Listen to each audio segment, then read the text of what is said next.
Alright, here we are.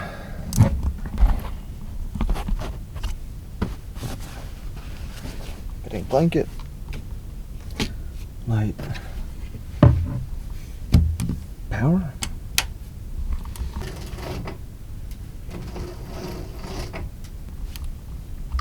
I've gotta unpack all of this stuff.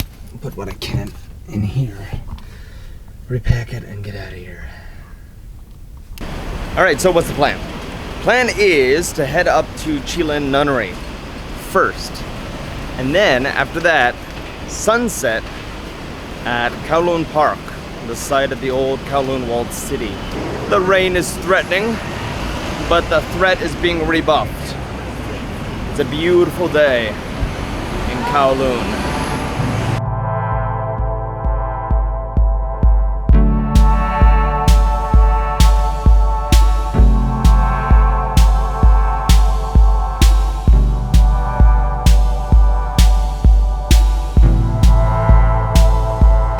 Where I am, Kowloon, it's a single bus ride, single route up 116.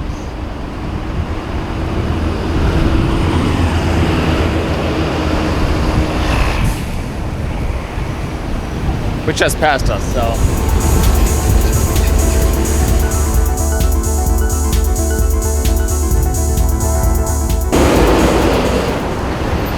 Every so often I'll see something and I think to myself, oh, I should really go and photograph that. And sometimes it's on the other side of the street or it's hard to get to.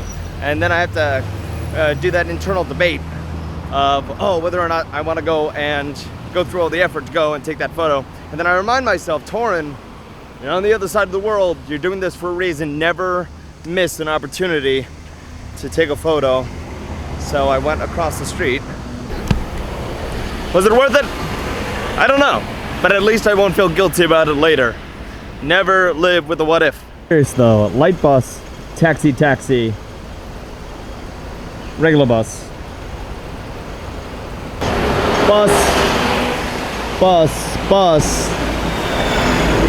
Light bus behind it. Taxi, light bus. Did you know that only 3% of the cars, 3 out of 100% of the cars in Hong Kong are for personal use?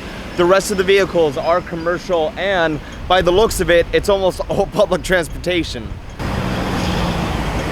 Feeding pigeons and other wild birds.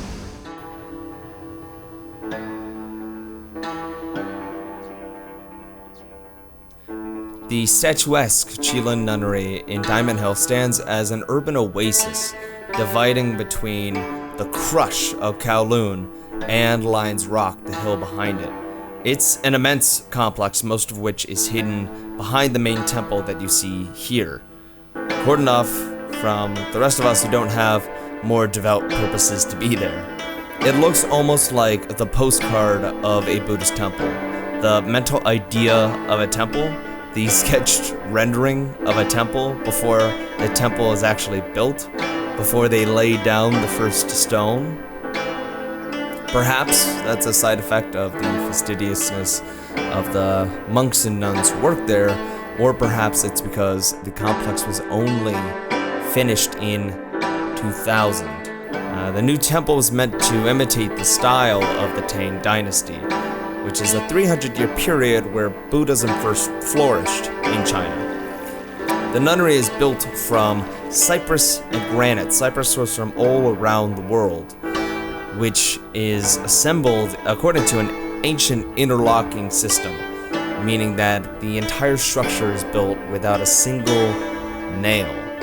It is one of the largest freestanding wooden structures in the world. I left just as they were closing up for evening prayers. They have a very nice gift shop with some very beautiful and very expensive jewelry. If we continue across this bridge, we come to the Nanlian Gardens. I just want to show you the density of Hong Kong. Look at this. Look at the disparity between the peacefulness of the Abbey and the encroachment of the city.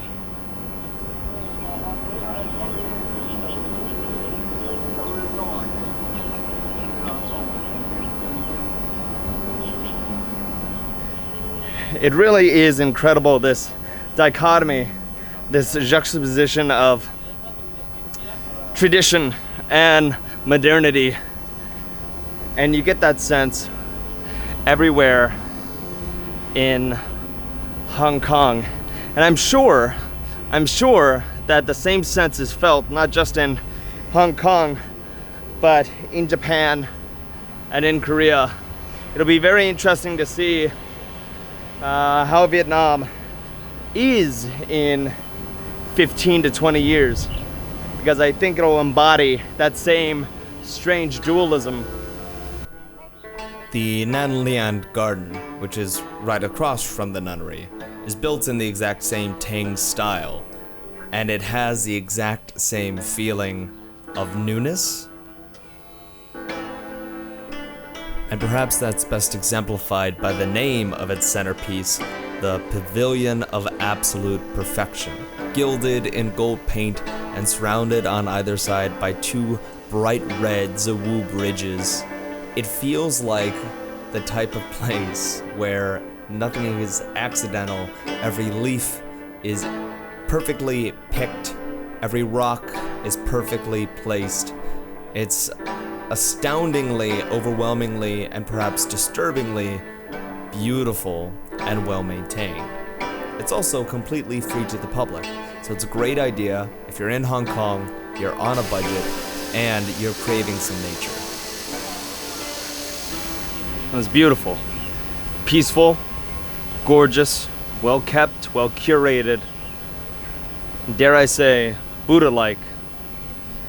And now, for something that's actually not altogether different.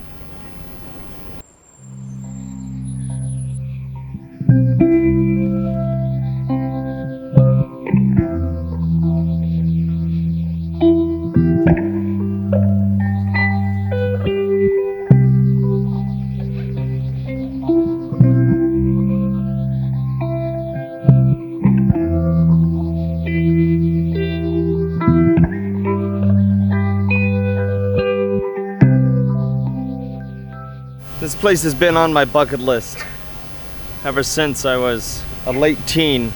You'd be forgiven if you don't recognize it. If you haven't been here before, you probably don't know what here is. But there's a very good chance that you've heard the name. This is the park.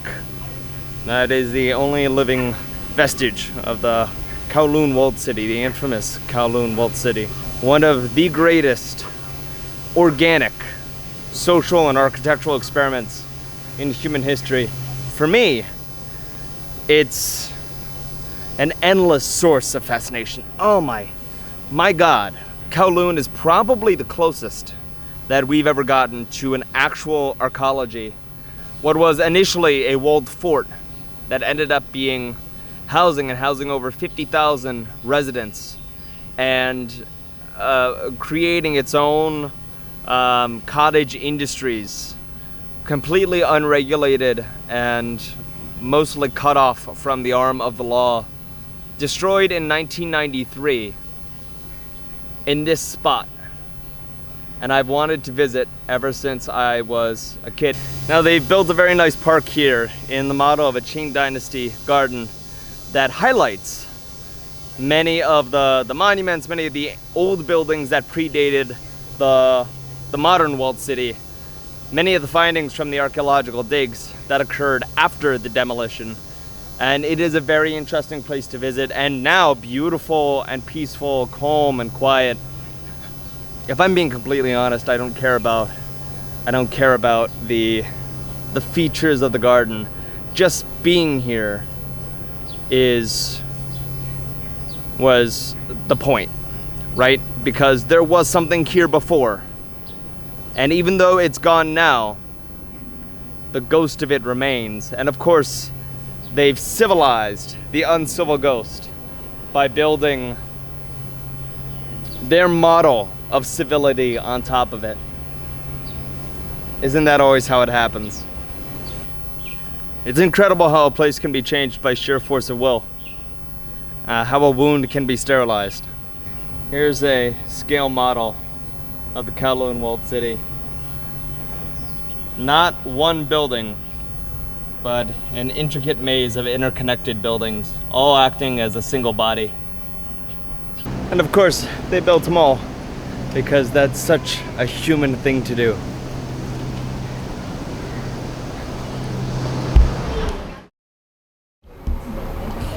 I was looking for a dim sum place, but I ended up here instead. Same address, different restaurant, which is fine. They seem to do noodles. I ordered some satay noodles and pork intestines and ear appetizer because I found that I have a taste for both.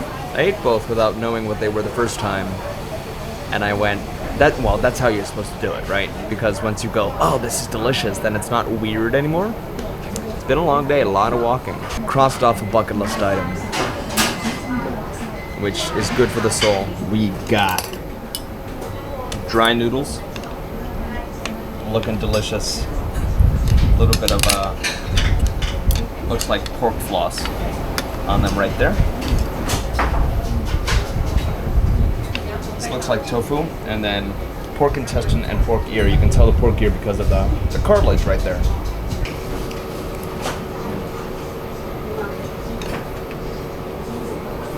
Pork intestine.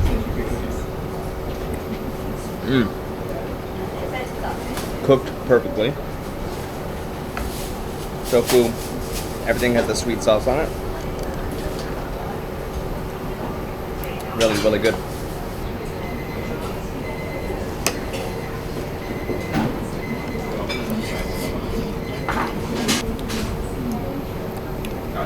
The pork floss that's on top of it melts as you mix it, creating a really interesting texture. Oh, that's so interesting. It's good though. It's very earthy. Not in a bad way, not in an off-putting way. Very savory and earthy, rich. It's like a cotton candy texture almost. Very good. Thank you. Good day. One dirty indulgence before I call it a night.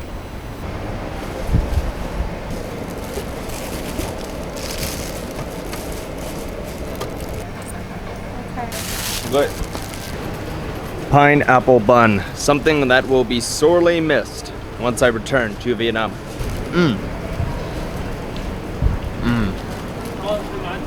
All right, that's all for me for today. If you want to continue following my travels in Southeast Asia and Vietnam, where I am currently living, follow me on Twitter and Instagram. I post new content at least once a day. And besides that, thank you for watching. Tune in to the next video because life is too short not to check out what's going on in new places.